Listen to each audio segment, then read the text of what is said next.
Om Mani Padme Hum. Om Mani Padme Hum. This is reading from the book History of Bhutan. No king, says Dorji Namgyal in 1830.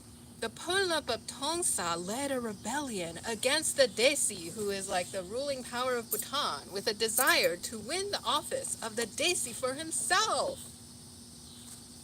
According to Pema Tsawang, Choki Gyaltsen may have initially succeeded in resisting the rebellion, but Dorje Namgyal allegedly sought military support from the Ambans in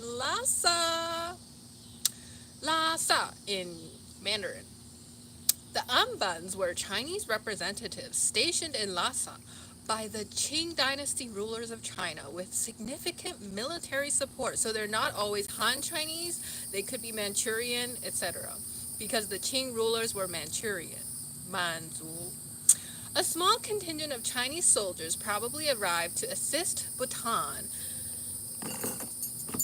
and help Dorje Namgyal say no kings, who eventually managed to defeat the Desi's forces. Following his defeat, Choki Gyaltsen stood down from the post of Desi in 1831, and Dorje Namgyal became the 33rd Desi of Bhutan.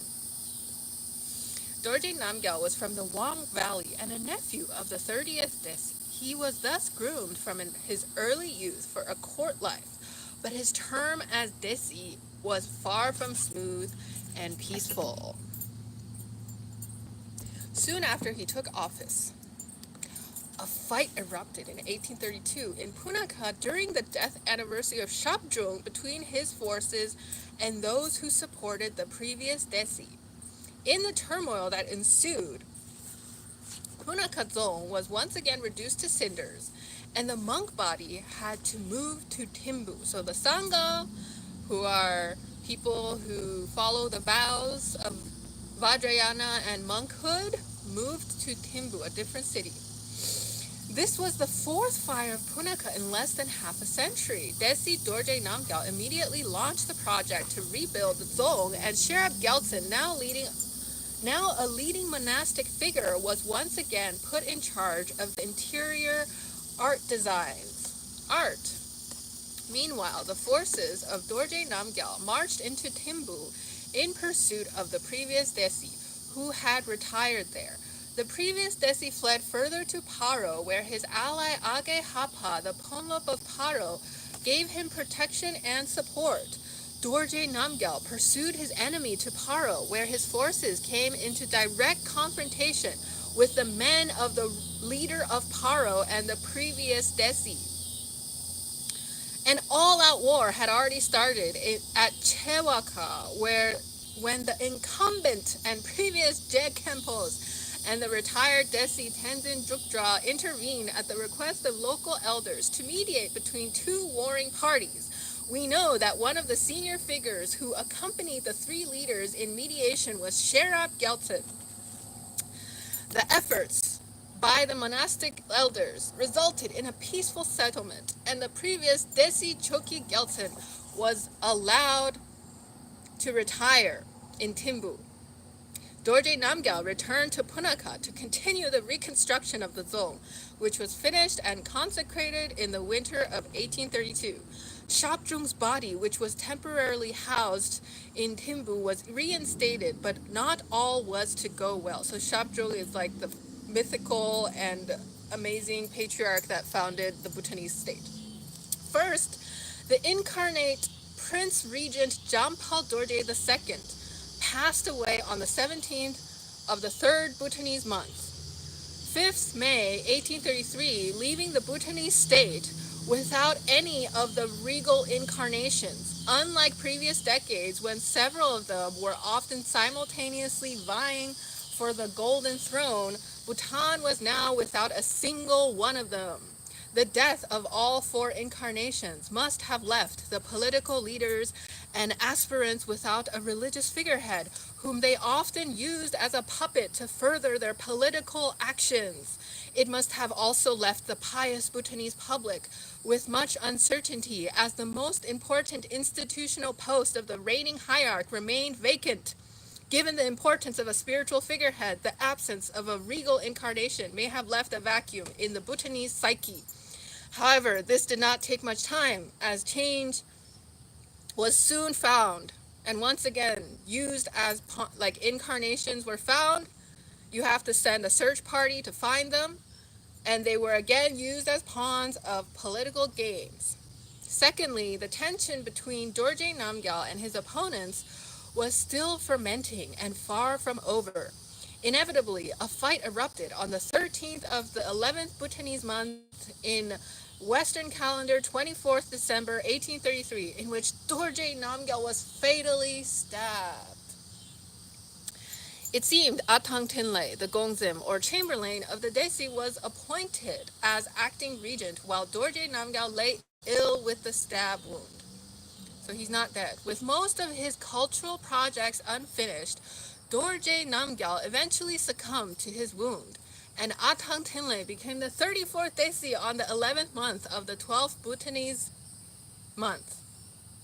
On the 11th of the 12th Bhutanese month, which corresponds to January 2nd, 1834. The cultural projects started by Dorje Namgyal were later finished by the rising religious hierarch, Sherab Gyaltsen. Atang Tinlay was a pious man, and one of the main projects he undertook as the Desi was the recruitment of some 320 new monks for the state monk body, as monastic membership had fallen very low. The new recruits came to be known as Atang Tinlay's 16 scores of monastics. However, in the summer of 1835, the Desi Atang Tinlay died in Thimbu from an incurable disease, and an internecine conflict broke out immediately after his death among the people of Wang, as officials vied for the position of power. Jashi Chozo was turned into a hell, according to a contemporary account, and the former Desi Choki Gyaltsen once again came to power as the 35th Desi.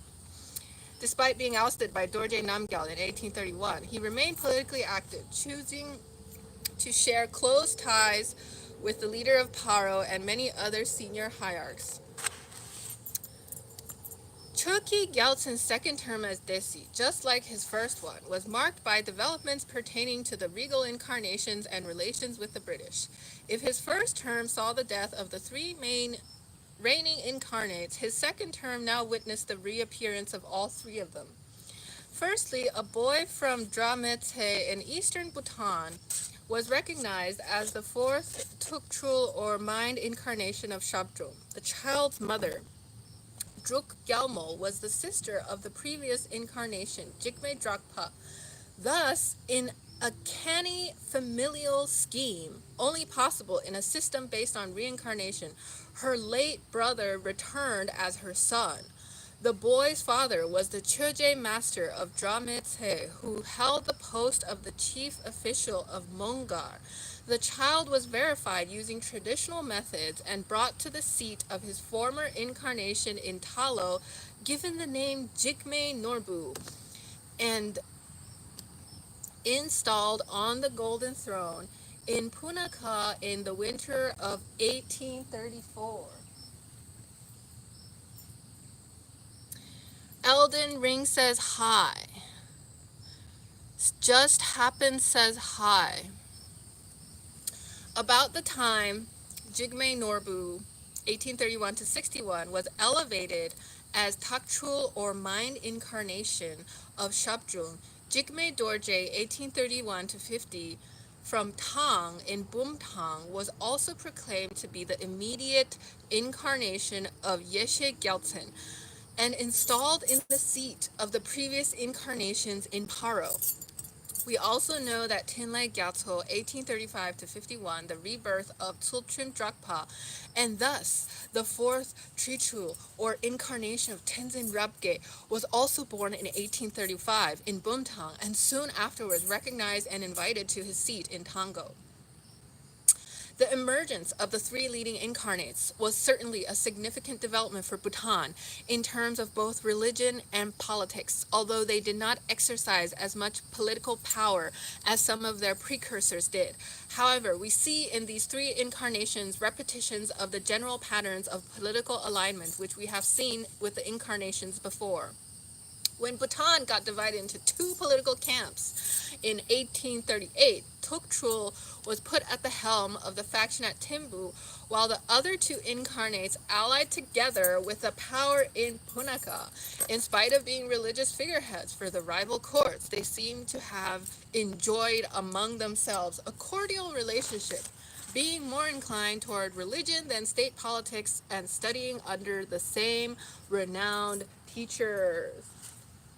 Another notable series of events around the beginning of Choki Gyaltsen's second term concerns the office of the Je Kempos. The Je Kempos and the other senior religious hierarchs played an important role as the social political cement to hold the state together during civil wars. As political leaders engaged in ruthless and violent battles for selfish gains, it was often enlightened monastic elders to whom the nation turned to with the plea to mediate and settle the conflicts and heal the wounds of hatred.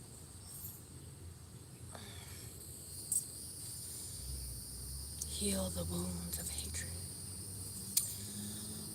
Both in their capacity as mediators and spiritual advisors, and as masters of religious rituals and prayers, which the pious population believed would help solve the political problems. They worked tirelessly, sometimes risking their own lives.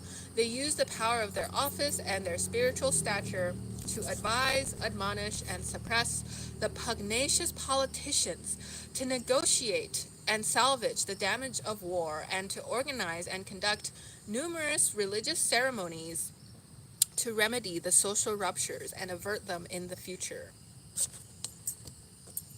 One such figure was Jampal Drukpa, 1766 to 1835, the 21st and 23rd Je Kempo, who occupied the office twice in 1811 to 16 and 1826 to 31.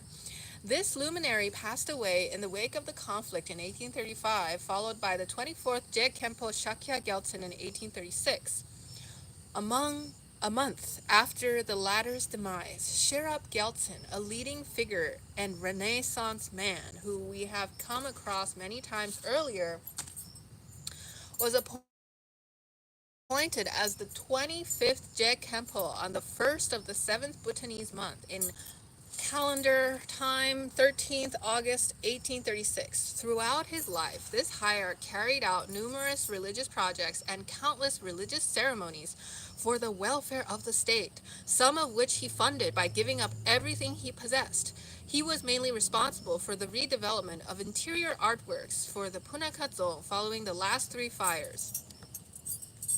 Other works included the renovation of temples. He was indisputably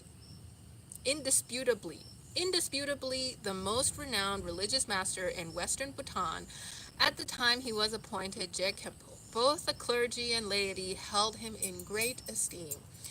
All incarnate lamas of western Bhutan who lived around that time received teachings from him, and he was deeply respected by most political leaders.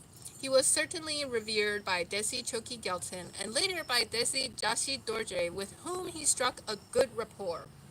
His biography gives us not only a detailed account of his impressive life, but also an accurate picture of Bhutan's religious and cultural atmosphere, economic condition, and political vicissitudes around the first half of the 19th century.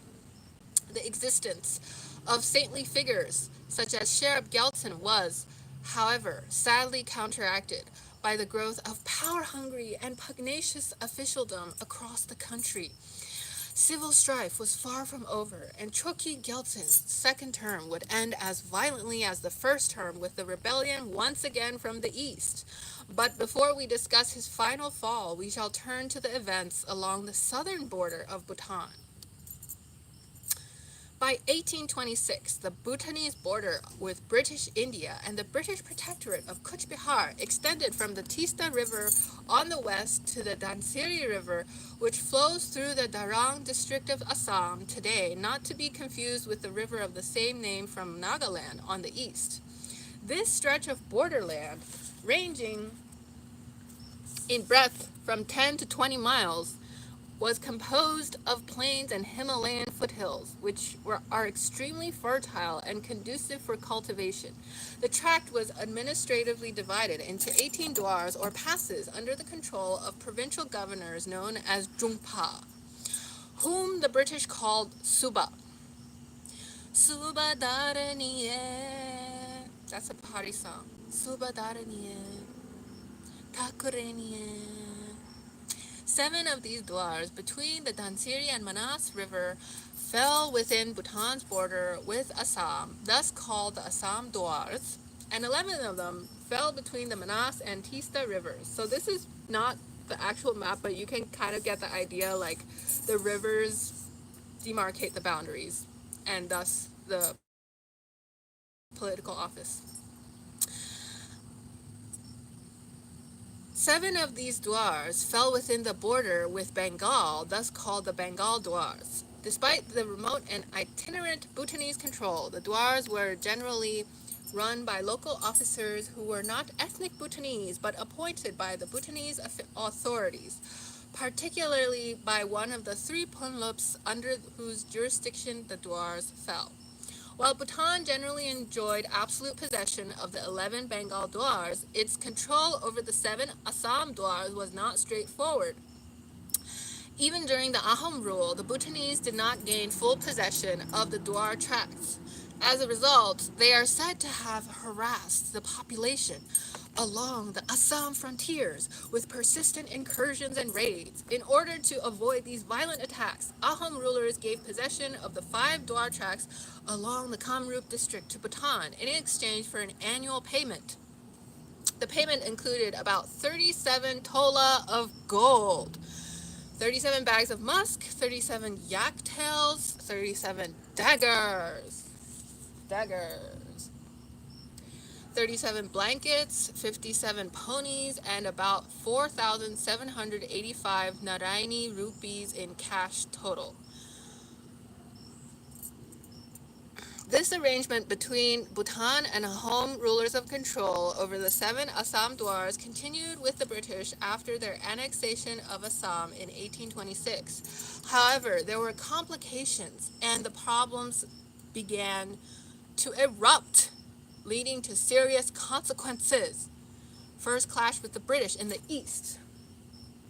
In the years following the British annexation of Assam, the relationship with the British along the southern border became difficult to begin with. The British were dissatisfied with the payments they received from Bhutan for the Duars, although Bhutan paid exactly the same amount they did previously to the Ahom rulers. Cash payment was deposited in the local treasury, and payment in kind such as daggers and blankets sold in public auction to convert to cash. But each year there was a discrepancy between what the British expected and received in cash. The discrepancy was mainly due to the mischief of the officers the British employed to collect the payments, sezawals, who changed articles they received with substitutes of inferior quality for the auction. Dang. The alternating control of the 2 Duars in Darang district also proved too complicated for the British officers, who may have wished for a complete control of the territory. To make things worse, there were frequent cross-border raids and counter-raids from both sides, often clandestinely sanctioned by the local officers who shared the booty with the perpetrators.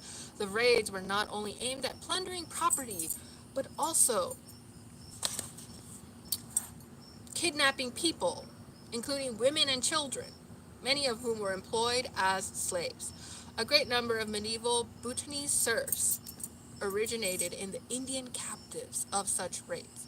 No doubt, the unending civil wars in Bhutan led to the lack of a strong central government and unregulated peripheral administration, which in turn rendered the situation along the borders conducive to such outrages. The border officials were able to exercise a great degree of freedom and autonomy in governing the Duars to their own benefit, without consideration of the greater good of the nation. One such incident which sparked off some territorial conflict between Bhutan and the British was a skirmish in 1828 between a Bhutanese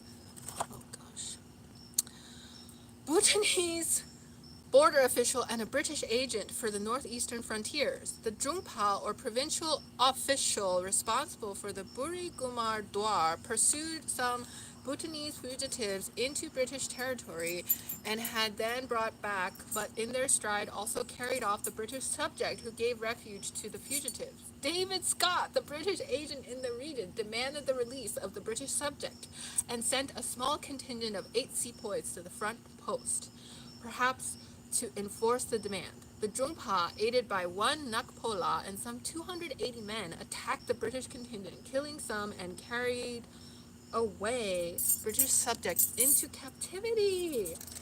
David Scott retaliated with a greater force and took full possession of the Buri Gumar Dwar. He demanded the release of all captives and the surrender of the Drungpa and his associates who committed the outrage before any negotiation could take place. However, the letters and demands of the British submitted from the eastern end of Bhutan perhaps never reached the rulers in Punakha or even Tongsa. Even if they did, Bhutanese officials were meanwhile occupied by internal disputes and no negotiation took place with the British. The British managed to rescue most of their subjects, but the Drungpa or his associates were never caught or arrested. The stalemate continued with the British occupying Buri Gumar until Bhutan finally made its request to Britain in 1831, 3 years after the occupation, to return the Dwar. So the Dwar is like a geographical tax unit. You guys should check out the book Bay of Bengal, Crossing the Bay of Bengal, which is about like these things in a more general perspective, not really about Bhutanese history. If you're interested in ecology and history, etc., the stalemate continued. Bhutan claimed the perpetrators of the offense were dead, but the British were not convinced. A similar request was made again in 1832, and then in 1834 by Desi Atang Tinlay, when Buri Gumar was fully reinstated after Bhutan paid a compensation of rupees 2,000, and reaffirmed that the Drungpa and his main accomplice Nagpola were both dead. Whether it was a fact or a ruse to quell the British doubts, Bhutan claimed that the said Drungpa was confined in chains when the Dzong burned down in 1832, and that Nagpola was sent to build a chain bridge near Punakha, and he accidentally snapped and fell off to the torrents below and drowned. The 2 Xing-up officers were sent to the new British agent, F. Jenkins, to give evidence of the deaths, and Jenkins, satisfied with their testimony, returned Buri Gumar to Bhutan at the end of July 1834. As was the case with most Dwars, Bhutan put it under the management of a local Assamese officer. This truce, however, did not bring a total end to the episodes of raids and depredations along the Dwars, but the lawless marauders, harbored by petty officials, continued the incursions across the border to plunder and kidnap. They were oppressed from both sides, the people there. The tight control and smooth administration of the Dwars, which Bhutan direly needed to make the most of these fertile plains and to maintain cordial relationship with the British, would remain beyond Bhutan's grasp as political stability broke down at the capital. We shall continue next time. Thank you guys for watching.